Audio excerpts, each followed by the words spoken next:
So this is our last day at Abbey Road in London, scoring.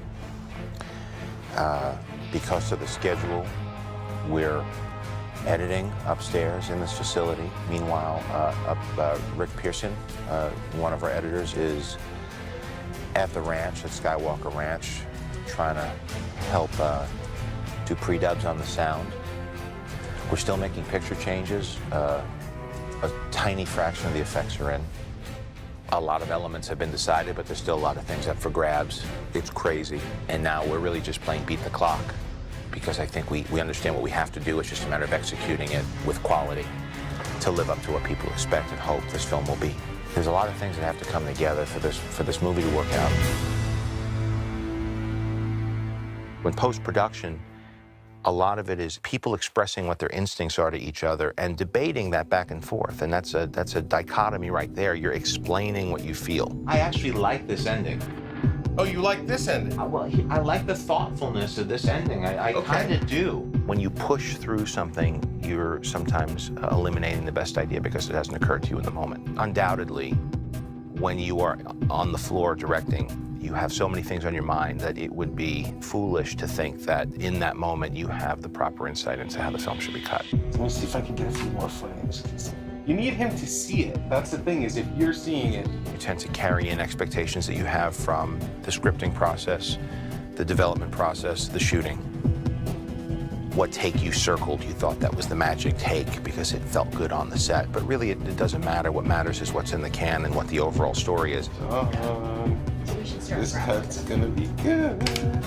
More often than not, I found in the past that you go through this whole journey and then you finally arrive at a conclusion and you look at it, and it tends to be very similar to the first assembly because an editor looked at it with a more objective perspective.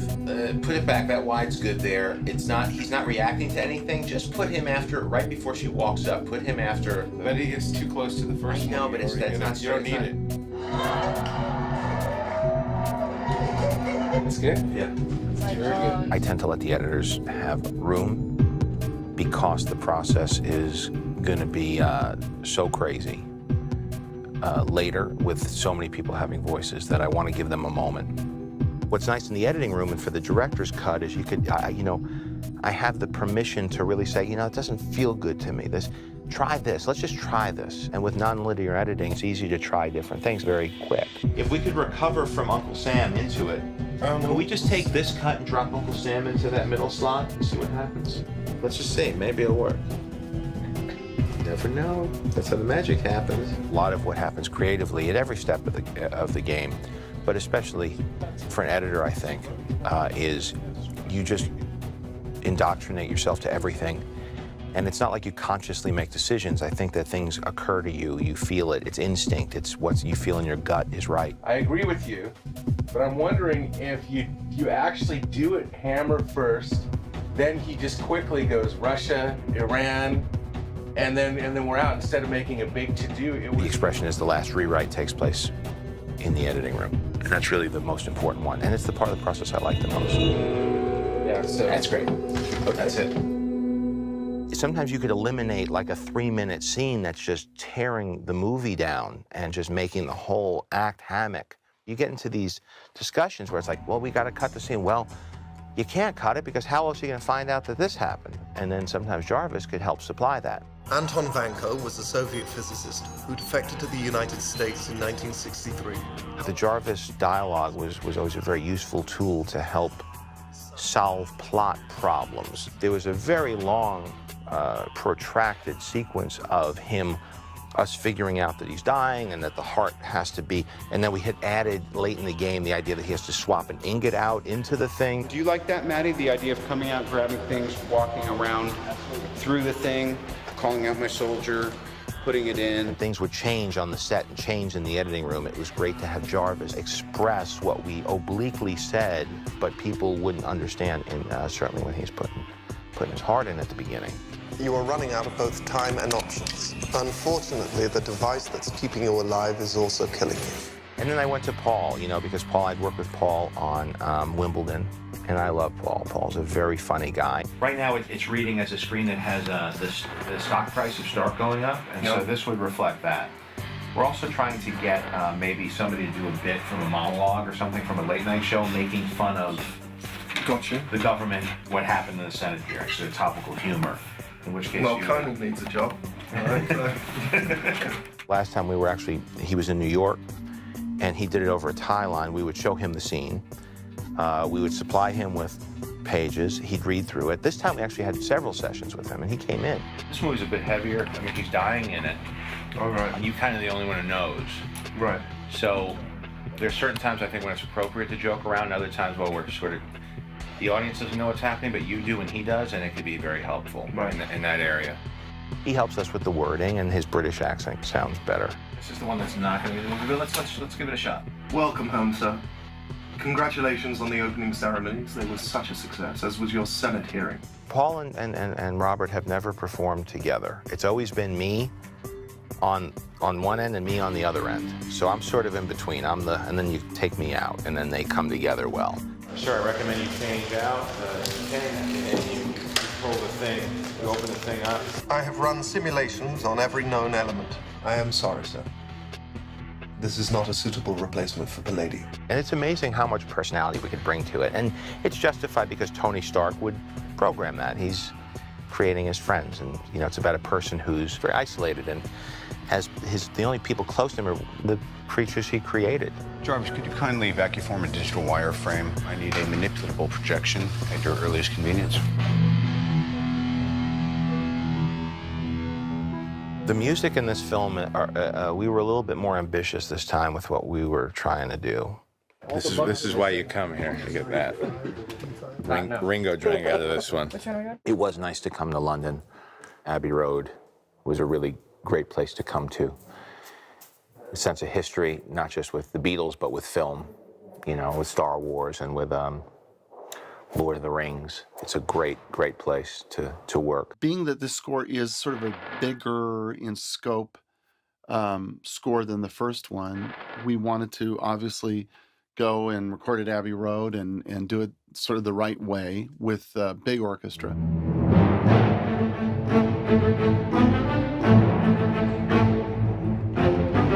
And I think for John and the filmmakers, producers, it was fun for them because being in this beautiful, historic, big studio was wonderful. And then hearing the sound of the London Symphony Orchestra was just amazing.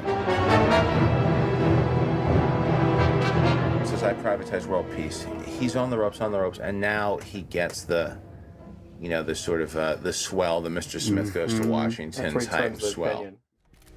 I have successfully privatized world peace.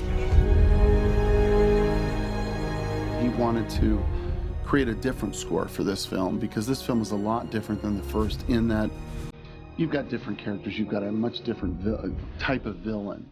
What we ended up with the Iron Man theme was this sort of a combo between, it was really difficult actually.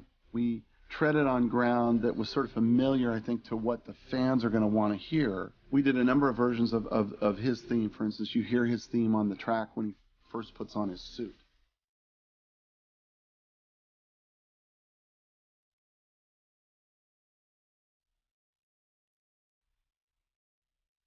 We should do the first half of that and then just do a nice. What's nice too is your strings were really good and really James Bondy, and if we end up just mixing it out, we'll lose all of that. Right. We were gravitating to something a bit more orchestral. I've worked with John Debney on Elf and on Zathura, and he's done a great job for me, and remained a friend and was always a huge Iron Man fan. We like what it did for momentum, right. So we're asking ourselves to do, I think, maybe. Well, let me take another shot at this one.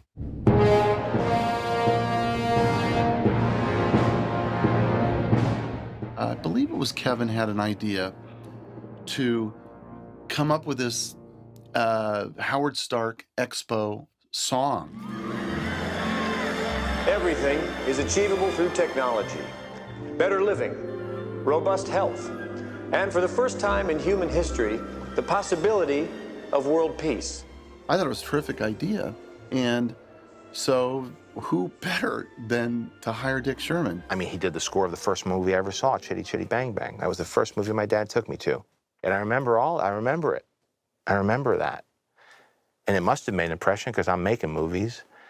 And Richard Sherman was up for doing a song. Dick Sherman, Small World, all these other Great Big Beautiful Tomorrow, you know, Mary Poppins, all these classic songs. And Dick came over early on, a few months ago, and we started working right here at the keyboard. He was playing the different versions of the theme of his song, and I just, you know, what can you say? You hear it and you just know immediately it's so perfect. Make way,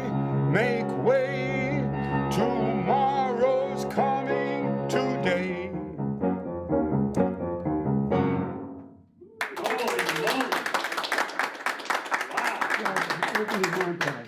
When I listen to Dick's music and his brother Bob, to me, when I hear their music, it's what the world should be.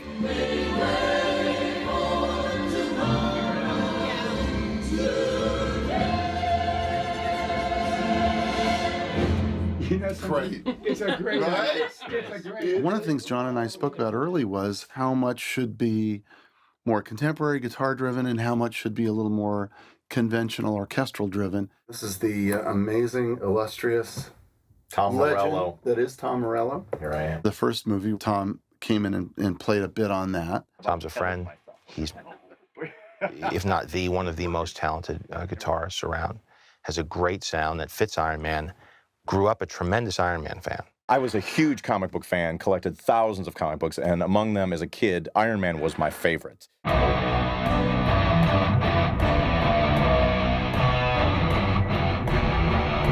I think that, you know, my sensibility as someone who is not a classical composer, you know, John's got all that completely covered and is, you know, one of the best ever at handling that side of it. I think what they wanted from me was some raw guitar playing. It's going to be the experimental rock track.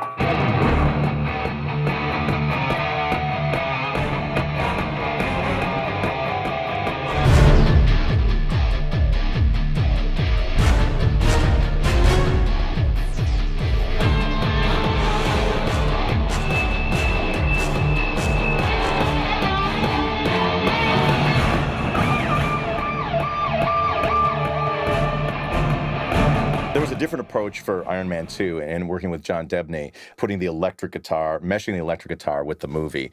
I wanted him to be a huge part of the process. I didn't want him to just come in and be a session guitar player. I wanted him to come in, listen to sort of what I was trying to create, come up with ideas. You know, we create it together, kick it back and forth, and he loved the idea. He embraced it. So this is all C key. And we're going to go right there. So that was chunk one. Okay. Yeah. Okay. So it'll be fun. He would come up with ideas that I think were amazing, and we'd throw it up against the picture and see if it would work. Some of it was trial and error. I would just dial up a guitar sound, look at the screen, you know, factor in the key of the song and the changes, some of which time signature-wise are more challenging than the music that I do in my day life. I ended up having him play in a couple of things were in 7/8 time, which is this really, it's an odd meter. There was a particularly tricky time signature that I just couldn't get.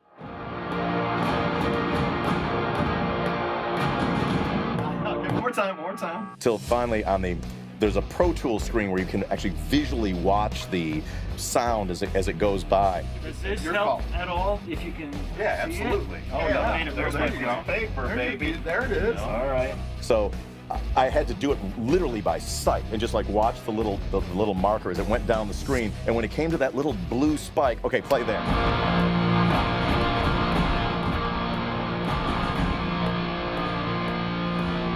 Some of them are much crazier and mathematical than I'm used to working with, but I was determined to rise to the challenge. Dude, that's an exciting like technology. Guitar Hero on. He had a lot of fun with it. He nailed it. I think he enjoyed that. We're done with the movie. I'm about to do commentary. It hasn't been reviewed. It hasn't come out yet. So I'm a little bit in a vacuum. I have no idea how it's going to be received. Last time the bar was very low. Nobody knew what to expect from us. And I don't often get to say it, and I don't know if I'll get to say it next week, but for right now, as we go into the weekend, you're all just, it's very touching, and I appreciate it. Welcome. Here, thanks, But now people over 2 years, have Iron Man's a memory, probably better in their minds than it was on the film. And so you're fighting, you know, you're competing, you're fighting against a set of expectations. Ladies and gentlemen, that is a wrap.